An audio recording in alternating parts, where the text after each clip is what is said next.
नमस्कार दोस्तों, कैसे हो सभी दोस्त? बढ़िया होंगे और स्वस्थ होंगे, लगातार पढ़ रहे होंगे। ठीक है दोस्तों, तो स्टार्ट करता हूँ अगली क्लास को। मेरे दोस्तों, मोटिवेशन कोड के साथ में स्टार्ट करता हूँ क्लास को। मोटिवेशन कोड को सुनना, मोटिवेशन कोड को ध्यान से सुनना मेरे दोस्तों। आग लगाना, आग लगाना मेरे फितरत में नहीं, आग लगाना मेरे फितरत में नहीं। मेरी सादगी से लोग जले, मेरी सादगी से लोग जले, तो इसमें मेरा क्या कसूर दोस्तों। ठीक है दोस्तों, स्टार्ट करता हूं। मंजिल ने हौसलों से कहा तेरे बस की बात नहीं, हौसलों ने मंजिल की आंखों में आके डाल के बोला चल छुट्टी, इस तेरी इतनी औकात नहीं। स्टार्ट करते हैं डाइजेस्टिव सिस्टम। डाइजेस्टिव सिस्टम, पाचन तंत्र को स्टार्ट कर रहा हूं साइंस के अंदर मेरे दोस्तों। साइंस का भूकाल लेके आना था, ठीक है। स्टार्ट करता हूं साइंस को। पाचन लगा लेना, पाचन तंत्र, और ध्यान से पढ़ना, थोड़ा बेसिक पढ़ा रहा हूं, इसको समझ लेना।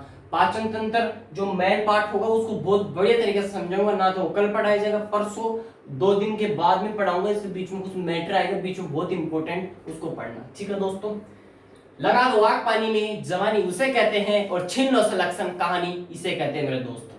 चलो पाचन तंत्र स्टार्ट करो। साइंस की क्लास हो रही है, पहले तो साइंस को पढ़ते हैं, इसके बाद में स्पोर्ट्स स्ट्रेटेजी के बारे में चर्चा करेंगे। स्टार्ट करता हूं साइंस को। लगा लो इसमें पाचन, सुनना ध्यान से। अपना जो पाचन होता है, जो खाना खाते हैं उसका जो पाचन होगा, खाने का जब कोई भी चीज प्रोडक्ट खाएंगे अपन, कुछ भी चीज खाएंगे तो उसका क्या होता है, पाचन होता है शरीर में। तो जो पाचन होता है वो शरीर के अंदर होता है या बाहर होता है? सर वो अंदर होता है शरीर में, पाचन बाहर नहीं होता, अंदर होता है। बिल्कुल सही बात है, तो मैंने भी यही लिखा, शरीर के अंदर होता है। क्या होता है? पाचन होता है। शरीर के अंदर पाचन होता है। डाइजेस्टिव सिस्टम अपना टॉपिक था। शरीर के अंदर क्या होता है? पाचन होता है। जब शरीर के अंदर पाचन होता है तो इस प्रक्रिया को क्या कहते हैं? इसको कहते हैं हेलोजोइक। क्या कहते हैं इसको? हेलोजोइक। शरीर के अंदर, शरीर के अंदर पाचन जो होता है, इस प्रक्रिया को हेलोजोइक कहा जाता है मेरे दोस्तों। बहुत इंपॉर्टेंट चीज है, स्टार लगा के नोट कर लेना। एग्जाम में किस प्रकार क्वेश्चन पूछेगा वो सुनना। एग्जाम में क्वेश्चन आएगा डाइजेस्टिव सिस्टम से, क्या क्वेश्चन आएगा उसको सुनना। शरीर के अंदर पाचन होता है, इस पाचन के द्वारा होने वाली क्रिया को क्या कहते हैं? हेलोजोइक कहते हैं। ये आएगा इसका आंसर। उसे क्या कहते हैं? हेलोजोइक कहते हैं। शरीर के अंदर पाचन हुआ तो उसे क्या कहेंगे? हेलोजोइक। सीधी सी बात है, शरीर के अंदर पाचन होना हेलोजोइक कहलाता है। इतनी सी याद रखो। अब आगे चलो, पाचन का पता चल गया, पाचन। आगे चलो, आगे लगाओ मृतोपजीवी। मृतोपजीवी क्या? मृतोपजीवी। मर्तोपजीवी को इंग्लिश में क्या कहते हैं? सेफ्रोफाइड। क्या कहते हैं? सेफ्रोफाइड। सेफ्रोफाइड, अगर यहां नहीं पता तो यहां लिखा हुआ है सेफ्रोफाइड, देख लो आराम से। सेफ्रोफाइड, सेफ्रोफाइड क्या होता है? मर्तोपजीवी होता है। गुरुजी क्या होता है?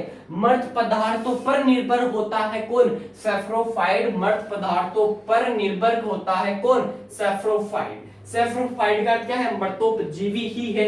मैंने यहाँ हिंदी में लिखा है या इंग्लिश में लिखा और यहाँ वापस से नोट कर दिया। जैसे मर्तोपजीवी कौन होता है, एग्जाम्पल बताइएगा। जैसे कवक, क्या होगा? कवक क्या होता है? सेफ्रोफाइड है। एक सेफ्रोफाइड का एग्जाम्पल है कवक। जिस प्रकार मान लो आप मार्केट से ब्रेड का पैकेट लेके आते हो, उस ब्रेड को जैसे ही आप लाके बाहर रखोगे, खुली में छोड़ दिया, उसको खोल के, बंद की बात नहीं कर रहा, जैसे आप उसको पॉलीथीन से बाहर निकाल कर ब्रेड को भी बाहर रख दिया और आप मान लो भूल गए, सपोज करना भूल गए। अब जब आप 1-2 दिन के लिए भूल गए, 1-2 दिन बाद में जब उस ब्रेड को आप देखोगे वो ब्रेड वहां नहीं मिलेगी। उसको कौन खत्म कर देगा? कवक खत्म कर देंगे उसको। उस पे क्या लग जाएंगे? कवक लग जाएंगे, और कवक क्या कर देंगे? उसको खत्म कर देंगे ब्रेड को पूरी तरह से। इसीलिए मैंने एग्जांपल दिया है, ब्रेड को बाहर रखे तो खत्म हो जाती है। किसके कारण? कवक के कारण। मर्तोपजीवी, ठीक है, मर्त पदार्थों पर निर्भर होता है। ठीक है, मर्तों पर जो जीवी है ये शरीर के अंदर नहीं होता, ये शरीर के बाहर होता है। शरीर के अंदर तो नहीं पाचन होता है, मैंने लिख दिया, शरीर के बाहर होता है। कौन? मर्तोपजीवी। जैसे ब्रेड, ब्रेड को खत्म कर देना, बाहर रखी हुई ब्रेड को कवक लग जाते हैं। ठीक, जो मर्तोपजीवी है, सेफ्रोफाइड है, इसे अपघटक भी कहते हैं। क्या कहते हैं? अपघटक। सेफ्रोफाइड को अपघटक भी कहते हैं। सेफ्रोफाइड शरीर के बाहर होता है। कवक इसका एग्जाम्पल है। मर्त पदार्थों पर निर्भर होता है। कौन? सेफ्रोफाइड, मर्तोपजीवी। ठीक है, अब आगे चलते हैं परजीवी के ऊपर। पाचन कंप्लीट हो गया, मर्तोपजीवी कंप्लीट हो गया। अब आगे चलो क्या, परजीवी। ध्यान से समझना, परजीवी। परजीवी क्या होता है, दूसरों पर निर्भर होता है। परजीवी दूसरों पर निर्भर होता है। अपन किस पे निर्भर है, अपने माँ बाप के ऊपर, ठीक है, अपने घर वालों के ऊपर निर्भर है, ठीक है। अपन किसके ऊपर, अपने माँ बाप, अपने घर वालों के ऊपर निर्भर है। उसी प्रकार परजीवी भी क्या, दूसरे के ऊपर क्या होता है, निर्भर होता है। कैसे गुरुजी, कैसे समझे, ध्यान से समझने की पूरी पूरी कोशिश करना। जैसे दूसरों पर निर्भर होगा परजीवी, कैसे, ध्यान से समझना। मेरे पास में क्या है, इसका एग्जाम्पल ही मान लिया है इसको एक तरह से। जैसे वायरस है, क्या है, वायरस। अब वायरस क्या करेगा, वायरस दूसरे पर किस पे निर्भर होगा, व्यक्ति के ऊपर होगा क्या, व्यक्ति पर नहीं होगा। व्यक्ति के अंदर कोशिकाएं होती है, सेल होता है, उस व्यक्ति की कोशिका के ऊपर निर्भर होता है वायरस। वायरस किस पे निर्भर होता है, किस पे निर्भर होता है, कोशिका के ऊपर निर्भर होता है वायरस। लेकिन जब कोशिका को पता चल गया भाई वायरस आ गया, तो कोशिका वहां उस जगह से क्या हो जाती है, हट जाती है, अलग हो जाती है। तो वायरस का क्या हो जाता है, स्वाहा। वायरस का क्या हो जाता है, स्वाहा हो जाता है। स्वाहा किसका हो जाता है, वायरस का। कैसे होगा स्वाहा वायरस का, जब कोशिका को पता चल गया भाई वहां वायरस आ रहा है, तो कोशिका वहां से अलग हो जाएगी, तो वायरस क्या हो जाएगा, खत्म हो जाएगा ऑटोमेटिक, ठीक है। इसको कहते हैं दूसरों पर निर्भर होना। वायरस जैसे कोशिका पे निर्भर होता है, कोशिका को पता चला वायरस, तो कोशिका वहां से खत्म यानी कि अलग हो जाएगी, और वायरस का क्या हो जाएगा, स्वाहा हो जाएगा। नोट कर लिया होगा, इसका ये एग्जाम था परजीवी का। मर्तोपजीवी समझ लिया होगा, पाचन समझ लिया होगा। अब आगे चलते हैं, आगे चलते हैं सहजीवी के ऊपर। आगे किसके ऊपर चलते हैं, सहजीवी के ऊपर।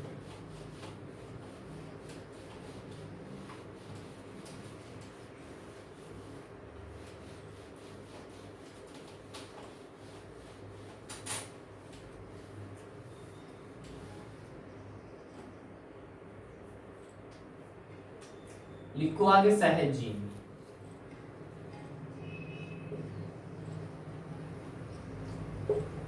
सहजीवी क्या होता है, कवक और शैवाल।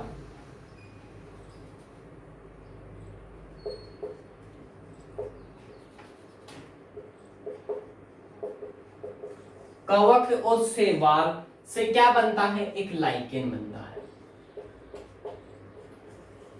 समझ लेना, इतना ही होगा सहजीवी, लेकिन समझना कवक और शैवाल का पहला पहला प्यार भी कौन है, लाइकेन। ऐसे याद रखो, कवक शैवाल का पहला पहला प्यार कौन, लाइकेन।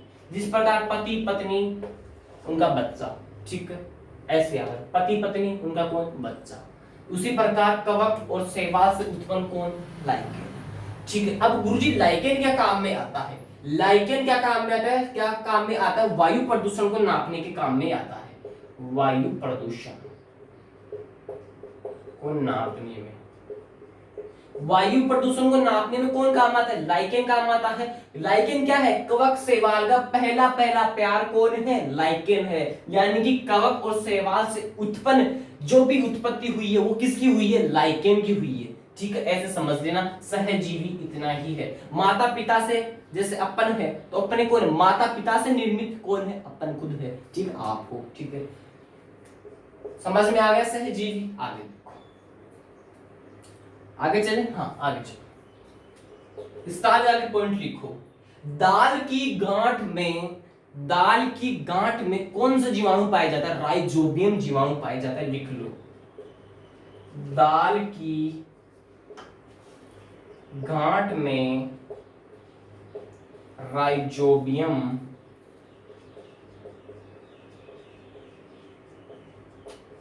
जीवाणु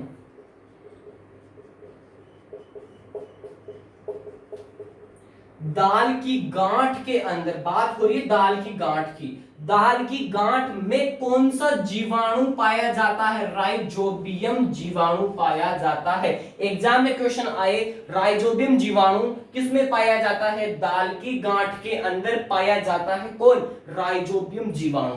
सुनना, राइजोबियम जो है बहुत ये इंपॉर्टेंट टॉपिक है, सुन लेना। डाइजेस्टिव सिस्टम, पाचन तंत्र, इसमें ही आ रहा है, दाल की गांठ में राइजोबियम जीवाणु होता है। अब एक स्टार लगा के पॉइंट लिखो, स्टार लगा के पॉइंट लिखो, पॉइंट होगा, वायुमंडल में, वायुमंडल में नाइट्रोजन को नाइट्रेट में, वायुमंडल में नाइट्रोजन को नाइट्रेट में बदलने की पावर का अर्थ है शक्ति, बदलने की पावर राइजोबियम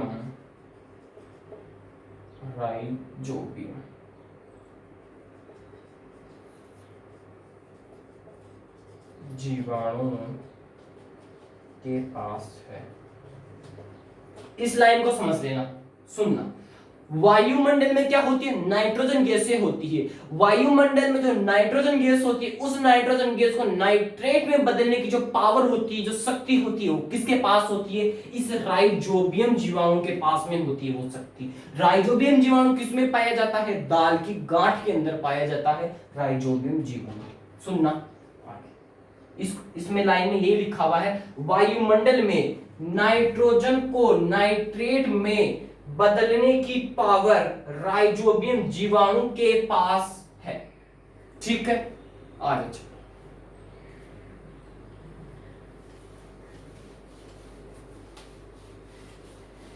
हाँ, जैसे ये मान लो आप, तो ये नाइट्रोजन है, इस नाइट्रोजन से नाइट्रेट में बदलना है, तो ये पावर किसके पास होगी? किसके पास हुई? राइजोबियम जीवाणु के पास में हो। वायुमंडल है ये क्या है? वायुमंडल है। इस वायुमंडल में ये नाइट्रोजन गैस है, ये नाइट्रोजन गैस है। इस नाइट्रोजन गैस को मैं इस नाइट्रेट में अगर बदलना चाहता हूं, तो किसकी ये शक्ति किसके पास है? ये पावर किसके पास में होगी? राइजोबियम जीवाणु के पास में होगी। राइजोबियम जीवाणु चाहे तो ही नाइट्रोजन को नाइट्रेट में चेंज कर सकता है, ये पावर ओनली राइजोबियम के पास होती है। गुरुजी राइजोबियम कहाँ पाया जाता है? मेरे दोस्तों, जो दाल होती है, उस दाल की जो गांठ होती है, जो पौधा होता है दाल का, उस दाल के पौधे के अंदर, दाल की गांठ के पौधा जो होता है, उसके अंदर पाया जाता है राइजोबियम जीवाणु, जो क्या करता है? वायुमंडल में नाइट्रोजन गैस को नाइट्रेट में बदलने की शक्ति रखता है। ठीक है, समझ में आ गया? चलो, आज साइंस के अंदर इतना ही पढ़ेंगे। अब कल होगा तो साइंस में पढ़ाऊंगा माउथ। माउथ का मतलब मुंह है। आपके जो मुंह है, इसमें कितने दांत होते हैं, कौन सा दांत कहाँ होता है, अगले वाले, पीछे वाले, जबड़ी के अंदर वाले, कौन से क्या काम में आते हैं, काटने वाले दांत कौन से हैं, कितने दांत होते हैं, सारी बातें करेंगे। कौन सा दांत किस काम में आता है, ये सारी चीजें बातें करेंगे। कल बात होगी माउथ, मुंह के बारे में। ठीक है, डाइजेस्टिव सिस्टम में मैं जैसे मानव का जो चित्र होता है ना, पूरा समझाऊंगा उसी प्रकार, उसमें पाचन किस प्रकार हुआ, पहले बार ये पढ़ ले, फिर उसके अंदर ये डायग्राम बना के ऐसा समझाऊंगा गजब तरीके से, आपको दिल गार्डन गार्डन हो जाएगा आपका।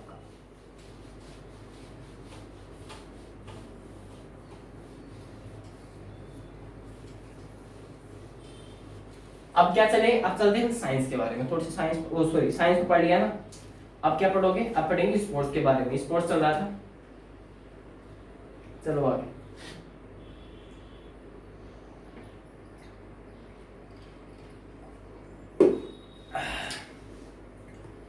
स्पोर्ट्स में कहां तक पढ़ लिया था? आगे इनको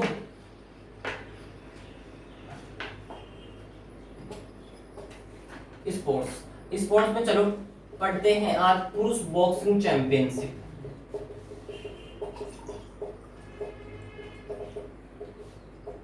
आज पढ़ते हैं पुरुष बॉक्सिंग चैंपियनशिप के बारे में पढ़ते हैं मेरे दोस्तों। आज पुरुष बॉक्सिंग चैंपियनशिप, पुरुष बॉक्सिंग चैंपियनशिप ध्यान से समझ लेना। इसको होस्ट कौन करता है? भारत। भारत होस्ट करने वाला था, होस्ट करने वाला था भारत। कौन? भारत। किसको? पुरुष बॉक्सिंग चैंपियनशिप। ध्यान से समझना। जैसे अपने पास में फॉर्म भरवाने की, अपने मान लो, इसको समझने की कोशिश करना। ये कोई व्यक्ति है, अब इस व्यक्ति को क्या है, कोई वैकेंसी निकल रही है, मान लो कोई वैकेंसी निकल रही है, उस वैकेंसी का फॉर्म अप्लाई करवाना है उस व्यक्ति को, इस व्यक्ति को फॉर्म अप्लाई करवाना है किसी वैकेंसी का। अब इस व्यक्ति के पास में क्या नहीं है, क्या नहीं है? रुपए नहीं है। रुपए नहीं है इस व्यक्ति के पास में, तो क्या ये फॉर्म अप्लाई कर पाएगा कि मित्र पे जाके? नहीं कर पाएगा। कोई नहीं सहायता करता मेरे दोस्तों आजकल।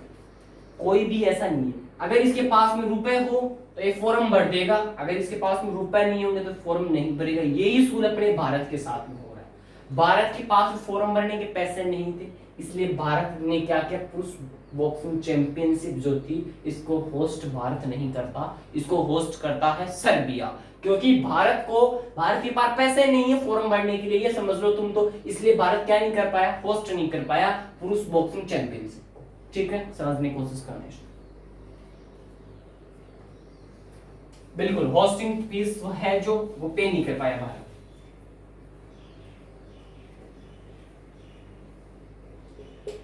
भारत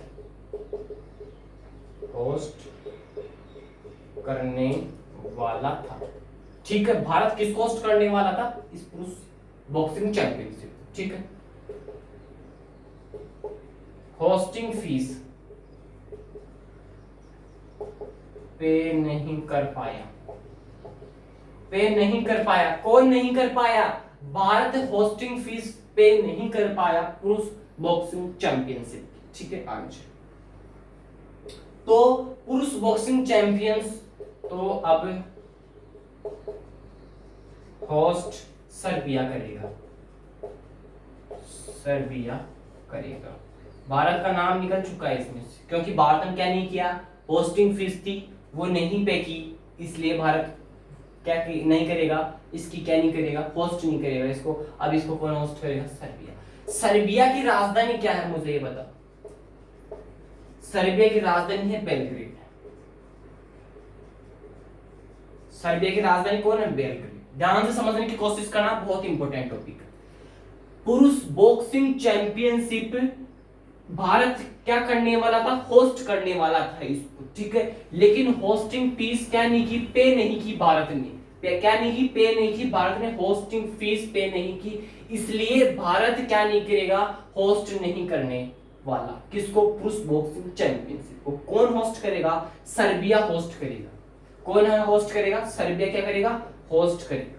सर्बिया की राजधानी कौन है, बेलग्रेड सर्बिया की राजधानी। अब नोट लगा के पॉइंट लिखो सर्बिया के ऊपर, याद आ गया मुझे।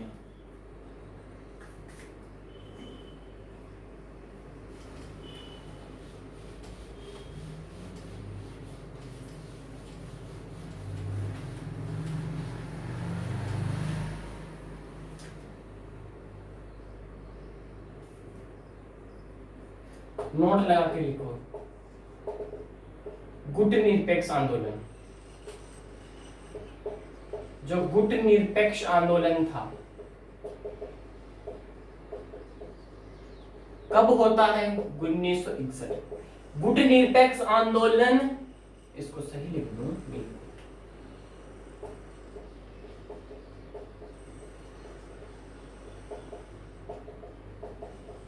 गुट निरपेक्ष आंदोलन 1961 में। ठीक है, अब गुट निरपेक्ष आंदोलन का पहला सम्मेलन कहाँ हुआ, पहला सम्मेलन जो था गुट निरपेक्ष का पहला सम्मेलन इस सर्बिया में होता है, सर्बिया बेलग्रेड में होता है। देख लो, सर्बिया बेलग्रेड में होता है। तब मैंने ये क्वेश्चन दिखाया है, सर्बिया बेलग्रेड में किसका पहला सम्मेलन होता है, गुट निरपेक्ष आंदोलन का पहला सम्मेलन पूछे तो बेलग्रेड सर्बिया में होता है, 1961 में होता है। गुट निरपेक्ष आंदोलन के संस्थापक कौन है, लिख लो, जवाहरलाल नेहरू। जवाहरलाल नेहरू, जवाहरलाल नेहरू कौन है, संस्थापक। किसके संस्थापक, गुट निरपेक्ष आंदोलन के संस्थापक है। 1961 के अंदर गुट निरपेक्ष आंदोलन की स्थापना होती है। पहला सम्मेलन सर्बिया बेलग्रेड में होता है गुट निरपेक्ष आंदोलन का। नोट लगा के मैंने इसलिए दिखाया क्योंकि वहां सर्बिया बेलग्रेड आ रहा था, किसकी होस्टिंग करने वाला है, पुरुष बॉक्सिंग चैंपियनशिप की होस्टिंग करने वाला है, इसलिए मैंने इस क्वेश्चन को भी निकाल दिया यहां से। ठीक है, देखो अब आगे बात करते हैं हॉकी वर्ल्ड कप के बारे में।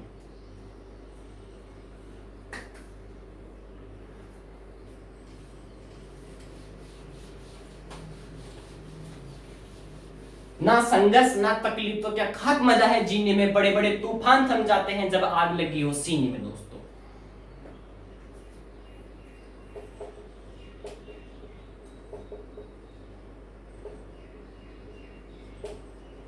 हॉकी वर्ल्ड कप, हॉकी का जो वर्ल्ड कप था वो कब हुआ? हॉकी का जो वर्ल्ड कप था 2018 के अंदर होता है हॉकी का वर्ल्ड कप। कहां होता है? भारत के अंदर। अब भारत में कहां? ओडिशा में।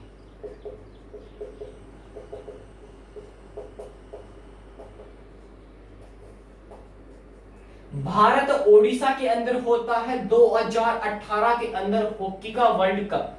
पूछ रहे हॉकी का वर्ल्ड कप 2018 में कहां होता है? भारत ओडिशा के अंदर होता है। कौन? हॉकी का वर्ल्ड कप 2018। गुरु जी इसमें विजेता कौन रहता है? इसमें जीतती कौन सी टीम है? इसमें जीतती है बेल्जियम, विजेता रहता है बेल्जियम। बेल्जियम तो विजेता रहता है। किसमें विजेता रहता है? इस हॉकी वर्ल्ड कप 2018 में। कहां होता है? भारत ओडिशा में होता है। ठीक है।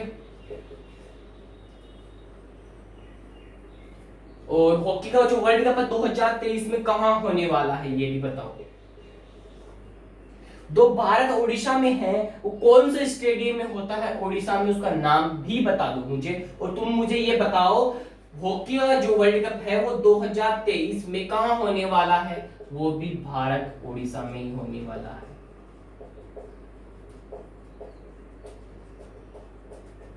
लिख लो 2023 का हॉकी का वर्ल्ड कप भारत ओडिशा में होने वाला है। 2018 भारत ओडिशा में हुआ था। जीता कौन? बेल्जियम जीता। लिख लो इतनी जानकारी, लिख लो।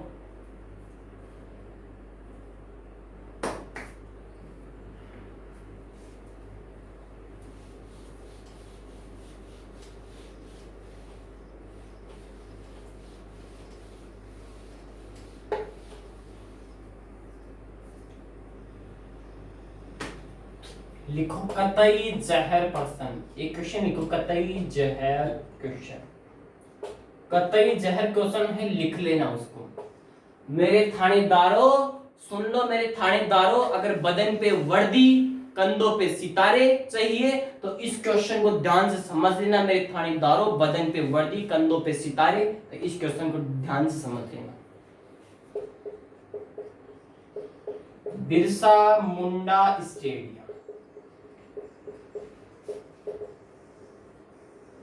बिरसा मुंडा स्टेडियम कहां है? भारत ओडिशा में स्थित है।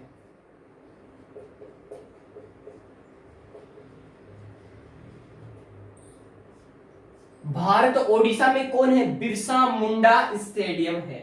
ठीक है। ओडिशा में कौन सी जगह? राउरकेला, ये लिख लो यहां पर, राउरकेला। बिरसा मुंडा स्टेडियम राउरकेला ओडिशा में आता है। ओडिशा भारत में ही पड़ता है, लिख लो। हॉकी का सबसे बड़ा स्टेडियम,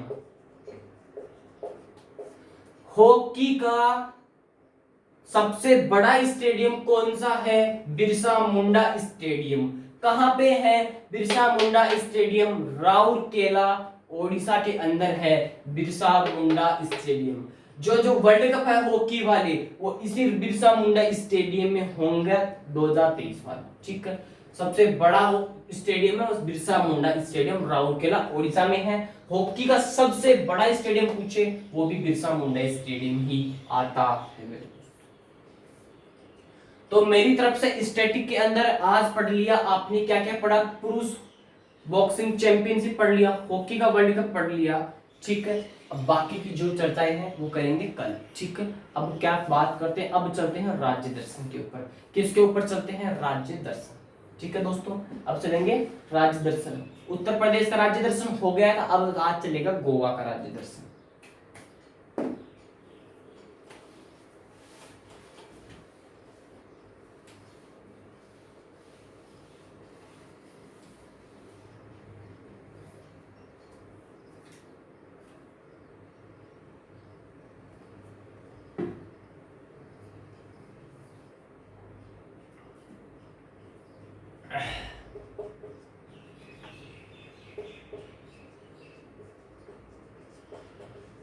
राज्य दर्शन आज राज्य होगा नया गोवा। आज कहां चल रहे हैं? गोवा। गोवा घुमा के ला रहा हूं। गोवा की सीमा किस किस से लगती है? लिख लो, कर्नाटक प्लस महाराष्ट्र से सीमा लगती है। पूछ ले आपको गोवा की सीमा किस किस से लगती है? कर्नाटक और महाराष्ट्र दोनों से किसकी सीमा लगती है? गोवा की सीमा लगती है। और स्टार लगा के पॉइंट लिखो। क्षेत्रफल के हिसाब से, क्षेत्रफल के हिसाब से सबसे छोटा राज्य गोवा। इस पॉइंट को भी लिख लो। क्षेत्रफल के हिसाब से सबसे छोटा राज्य कौन से? वो कौन है? गोवा। गोवा की सीमा कर्नाटक और महाराष्ट्र से लगती है। लिख लो इतनी जानकारी। और सबसे बड़ा राज्य क्षेत्रफल की दृष्टि से वो भी लिख लो। क्षेत्रफल के हिसाब से सबसे बड़ा राज्य, डायरेक्ट लिख देता हूं, सबसे बड़ा। सबसे बड़ा कौन है? अपन राजस्थान।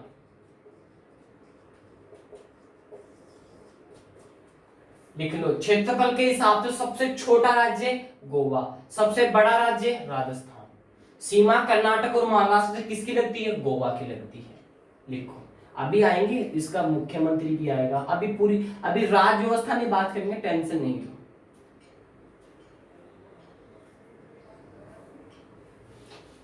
चलिए आगे चलो। गोवा में कितने जिले हैं मेरे दोस्तों?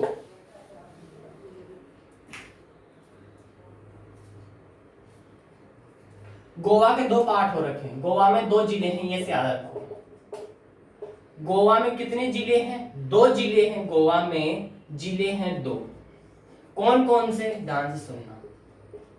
एक तो है उत्तरी गोवा, एक है दक्षिणी गोवा। लिख लो इतनी जानकारी। गोवा में 2 जिले आते हैं, एक तो आता है उत्तरी गोवा और एक आता है दक्षिणी गोवा। लिखो इतनी जानकारी।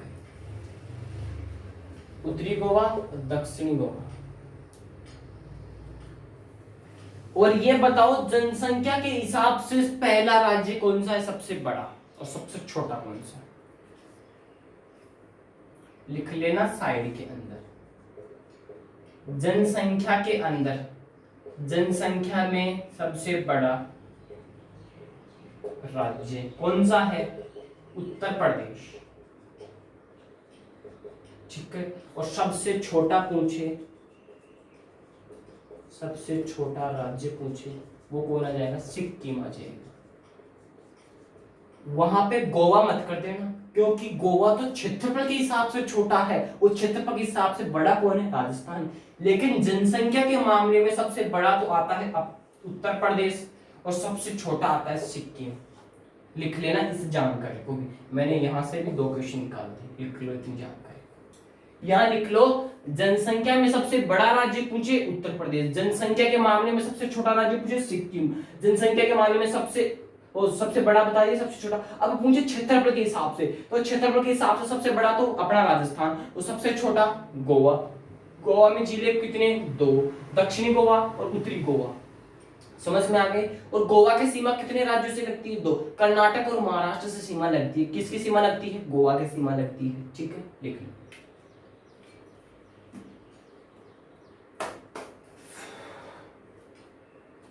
मिटा दूं? मिटा देते हैं। अब चलते हैं गोवा की राज्य व्यवस्था के ऊपर।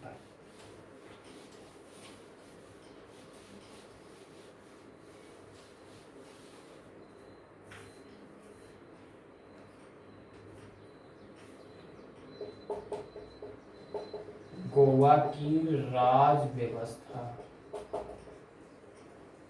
ना संघर्ष ना तकलीफ तो क्या खाक मजा है जीने में, बड़े बड़े तूफान थम जाते हैं जब आग लगी हो सीने में। मंजिल ने हौसलों से कहा तेरे बस की बात नहीं, हौसला ने मंजिल की आंखों में आके डाल के बोला चल छुट्टी तेरी इतनी औकात नहीं, माँ तेरी पसीने की हर बूंद को मोती सा चमकाऊंगा, माँ तू सपने बड़े देखना, पूरा करके तेरा शेष से नहीं दिखलाएगा, तेरा ये परिवार दिखलाएगा।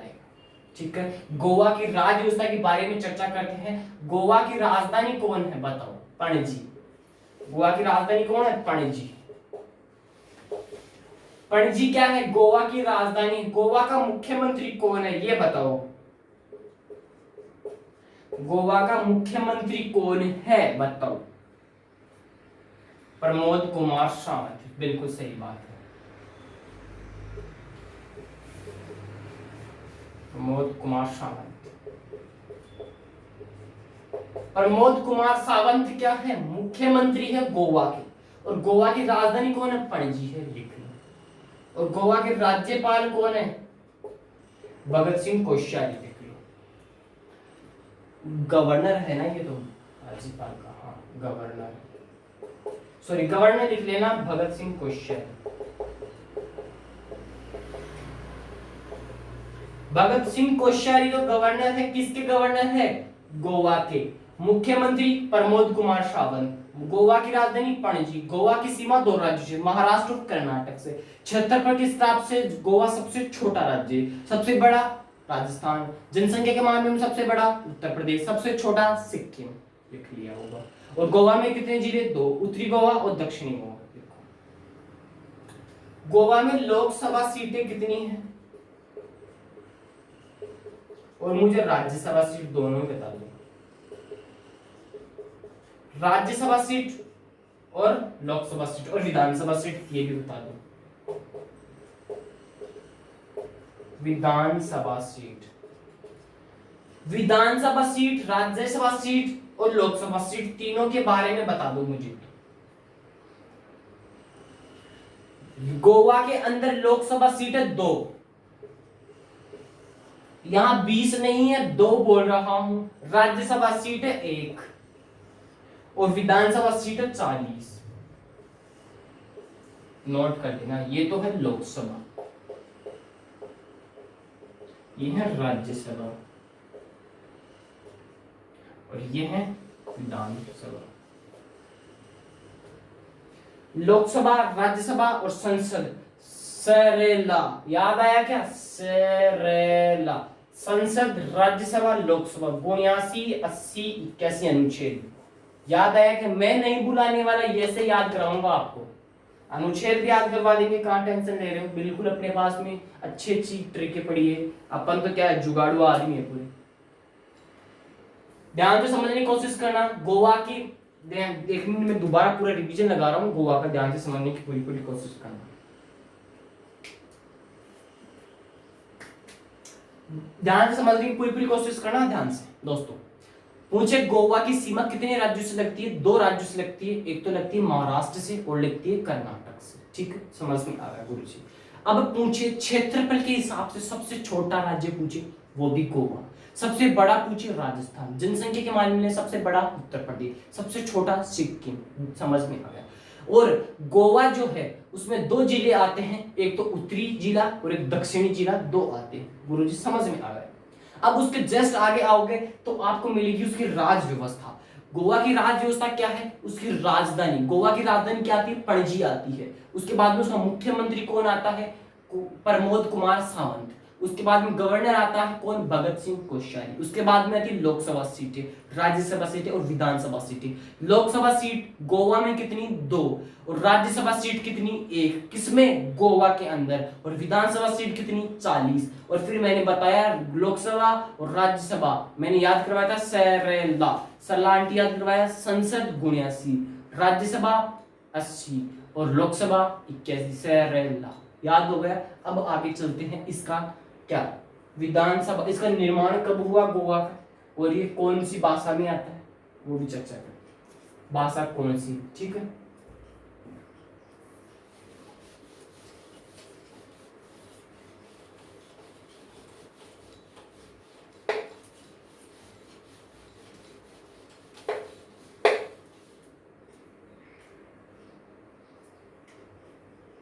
निर्माण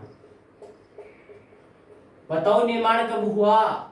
26 मई 1987। 26 मई 1987 को किसका निर्माण होता है? गोवा का निर्माण होता है। 26 मई आएगी, क्या आएगा? निर्माण नहीं नहीं दोस्तों, गलत लिखा दिया। निर्माण आएगा 30 मई 1987। 30 मई 1987 को निर्माण होता है गोवा का। निर्माण किसका होगा? गोवा का। ठीक। अब इसमें गोवा में भाषा कौन सी आती है? गोवा में भाषा कौन सी आती है? कोंकणी भाषा। गोवा की भाषा कौन सी है? कोंकणी भाषा। राजस्थान की कौन सी है? मारवाड़ी। जिसी प्रकार गोवा की भाषा कोंकणी भाषा। गोवा का निर्माण 30 मई 1987। लोकसभा सीटें 1, राज्यसभा सीटें sorry Lok Sabha seat 2, Rajya Sabha seat 1, विधानसभा सीट 40। याद हो गया? आगे चलो, लिख लिया इनको। अब आगे चलते हैं।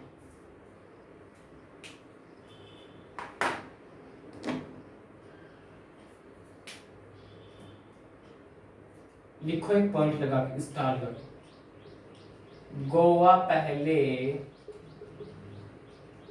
केंद्र शासित प्रदेश था,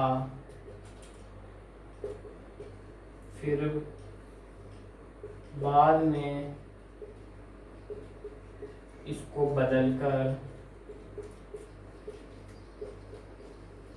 राज्य बना दिया गया। इस पॉइंट को याद रखना। जो गोवा था वो पहले राज्य नहीं था, केंद्र शासित प्रदेश था। और राज्य तो अब बना है। गोवा पहले केंद्र शासित प्रदेश था, अब उसको बदलकर अब क्या कर दिया गया है? राज्य कर दिया गया है।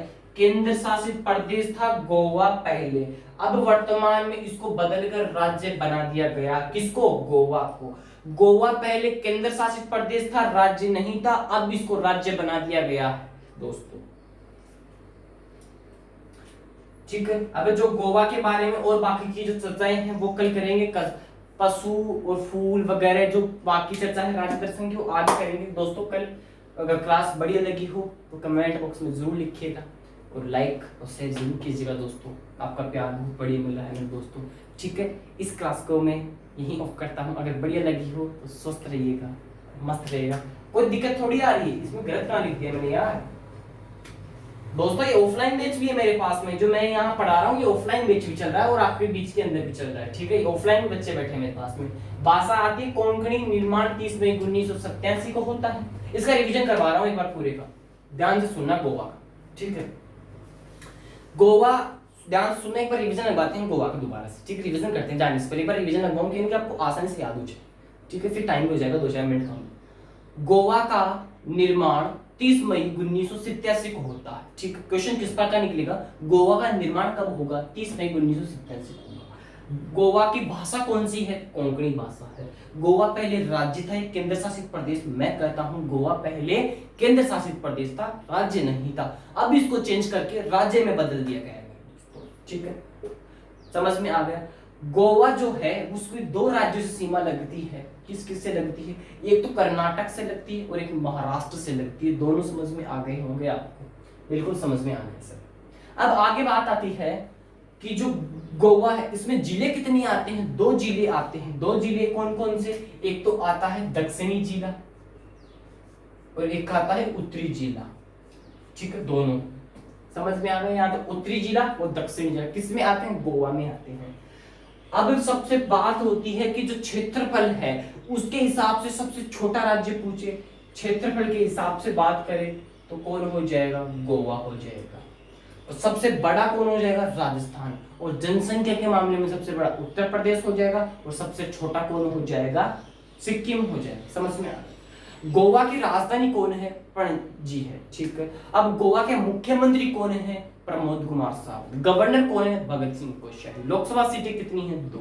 राज्यसभा सीटें कितनी है? 1। विधानसभा सीट कितनी है? 40। और निर्माण कब होता है? 30 मई 1987। यहाँ तक समझ में आया? भाषा कौन सी है? कोंकणी भाषा। गोवा पहले राज्य था, केंद्र शासित प्रदेश था, राज्य नहीं था। अब बदल के इसको राज्य में रख दिया गया। समझ में आया? मैंने आज यही तो पढ़ाया आपको। अब आप एक थोड़ी सी क्षेत्रफल और जनसंख्या के मामले में थोड़ी सी दिखा देता हूँ। आप लिखोगे नहीं, मुझे पता है, आप बहुत नकटे हो। ठीक है, लिखो, एक थोड़ा सा पॉइंट लिख लो।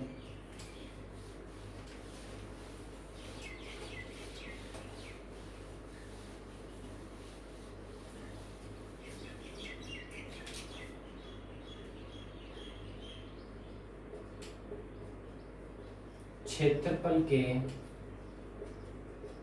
हिसाब से, क्षेत्रफल के हिसाब से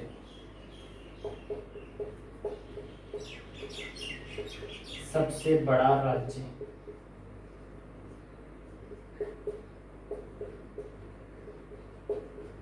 सबसे छोटा राज्य, सबसे छोटा अभी पढ़ लिया गोवा, सबसे बड़ा कौन? राजस्थान। नोट करते जाना, राजस्थान तो कौन है? सबसे बड़ा है क्षेत्रफल के मामले में, सबसे छोटा कौन है? गोवा। क्षेत्रफल के हिसाब से लिख लेना स्टार लगा के इस पॉइंट को, अब स्टार लगा के एक पॉइंट को और लिखो।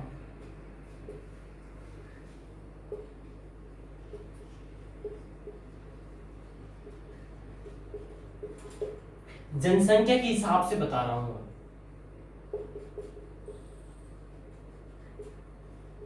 सबसे बड़ा राज्य कौन है बताना है।